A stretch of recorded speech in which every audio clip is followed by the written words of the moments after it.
Hello, friends, and hello, family. Thanks for joining me for my week in review. These are the 7 perfumes that I wore this week. And what I'm going to do in this video is give you my impressions of them, give them a rating of 1 to 10, and then do my little awards ceremony. Fake awards, because I don't actually have any awards, but we're just doing it for the sake of the video and having some fun. We ready? Let's go with an introduction to these and a quick phrase about my impressions of them. First up is Laura Bajati. Thank you to the subscriber that shared with me how to pronounce Bajati. Hope I got that right. But the fragrance is called Roma. And my initial impression of this, my phrase to describe it, is that it is a powdery, citrusy, light fragrance. Next, we have Prestige Honey from AP Durand. And this is also a citrusy honey fragrance. Very, very nice, very elegant.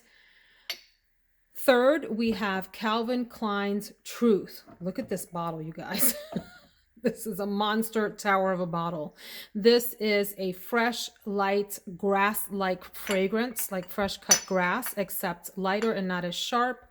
Next is Sabah Al-Ward by Wataniah. I hope I got that right. Kuhsusi is the house. Got this from Aroma Concepts, and this is a very feminine, sensual, light, pretty fragrance.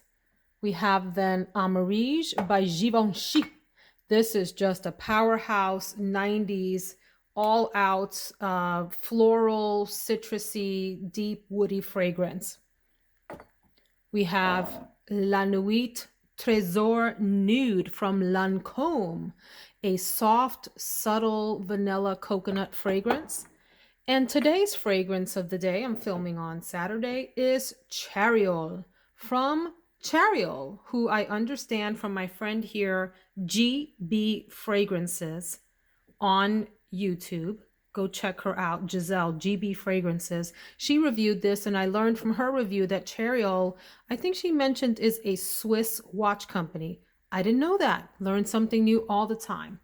All right, shall we? Let's get into the rating for these. And I'm sorry about the way that these look because they are such diva bottles. Each of these wants to have its own main presence in the picture. So they're all just such oddly shaped bottles. I'm sorry about that. By the way, before we get into the rating and awards, say hello to my little friends. Got to do my little Al Pacino number. That's become a tradition on these videos. My rating on a scale of 1 to 10 of Roma, I would give it a good solid 7.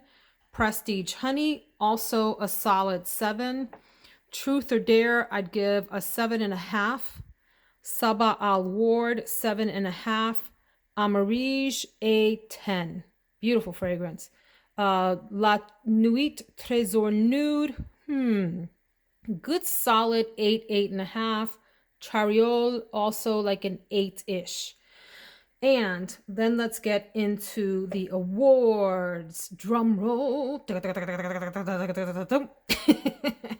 Which of these has the best projection? Meaning as you wear it, people can smell it off of your skin. I am going to give this to Truth by Calvin Klein. It's soft, but it projects nicely, and it leaves a pretty bubble around you. Not very far, but it does project, and it's a nice projection. Sillage, there's no question that Amarige wins the sillage game all day, every day. This is going to leave a beautiful scent trail behind you and an intoxicating one that, by the way, ladies, the men really like Amarige. It's a favorite among the gentlemen. The most comforting fragrance among these, I would say, is this Nuit Tresor Nude. This is a very soft, sensual, subtle fragrance, but that vanilla and coconut mixture, it's creamy and it's pretty, okay? This isn't going to knock anyone's socks off. No one's going to run after you to ask you how you're smelling, but it's a beautiful, close to the skin scent that's very nice.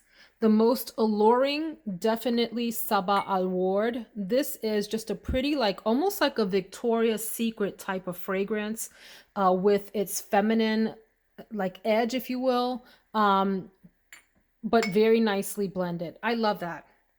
The most interesting of these is probably this Roma. It's one that was unexpected for me in terms of the scent versus how the bottle looks, but that citrusy powderiness in it, I find very interesting and different. The most everyday fragrance is definitely Truth by Calvin Klein. This is a very inoffensive, easy to wear fragrance that's going to go well in a multitude of settings and definitely not knock anyone out, not suffocate anyone. You're not going to be gassing anyone or whatever. So that's Truth. The most special occasion, without a doubt, is Amarige. I would wear this beauty to any gala, formal event, black tie event, anything like that, sexy date night, anniversary dinner, anything like that. That's a special occasion. That's a beautiful, beautiful special occasion fragrance. The most giftable of these. Okay. Probably La Nuit Tresor Nude. Is going to have, and what I mean by that is you're giving it to someone that isn't necessarily a fragrance lover, so you want to make sure that it's a fragrance that is going to have mass appeal. So definitely that one of this group is probably the most mass appealing. The best blind buy out of here, so it's between the Prestige Honey, which was a very nice blind buy surprise, very inexpensive, and the Charriol. Actually, let's say both of these are tied for that, okay? Just to be fair to them both. This Charriol was about $27 or so on FragranceNet after you get the discount code. Prestige Honey, I think was under $20 if I'm not mistaken, maybe $17 or something like that. Both really nice, citrusy, but yet warm and deep and rich fragrances. Really nice surprise, great blind buy if you are a fragrance collector and you're looking for just those hidden gems. Those are good ones. And the best bottle of this group. Ooh, so I might be tempted to give it to this bottle. However, this is the same shape as all of its other flankers, all the flankers of the Tresor line, the La Nuit Tresor line, right? So I oddly am, and I want to say Prestige Honey because it's an interesting shape, but the writing on it maybe is slightly on the cheapy side. I'm gonna actually give it to this one, which is hysterical. If you watch the video, and if you haven't, you should, the video where my husband and I review the Aroma Concepts haul, Aroma Concepts. This bottle came in that haul, and he had a very, is it adverse? Is that the word I'm looking for? Reaction to this. He thought it looked really cheap and tacky, and I actually really like it a lot. I think it's a unique bottle. I like the presence that it has, you know, not the most incredible materials, like this is plastic up here and whatever, but I really do like that bottle. And the best overall out of this one, there's no question to me, it has a special place in my heart, and it is Amarige. This is one that is in my top 10, will remain in my top 10, probably, oops, sorry for shaking the camera, probably forever. It's a rich, beautiful, it's a decadent fragrance. When you put it on, you feel like, at least I do, I feel like royalty. I feel like I have put on a fragrance that works well with my skin, that's beautiful to smell, that I know has, even though it's a powerhouse fragrance, and one that maybe others would find too much. I know that my husband likes it, for example, and I love smelling it on myself, and I love how it evolves over the day. So this is one that isn't talked about much on YouTube, but deserves more hype. Amarige by Givenchy. I hope you enjoyed this video. If you're new, please consider subscribing. If you're returning, thank you so much for joining me for yet another video. Y'all have a great one. Thanks.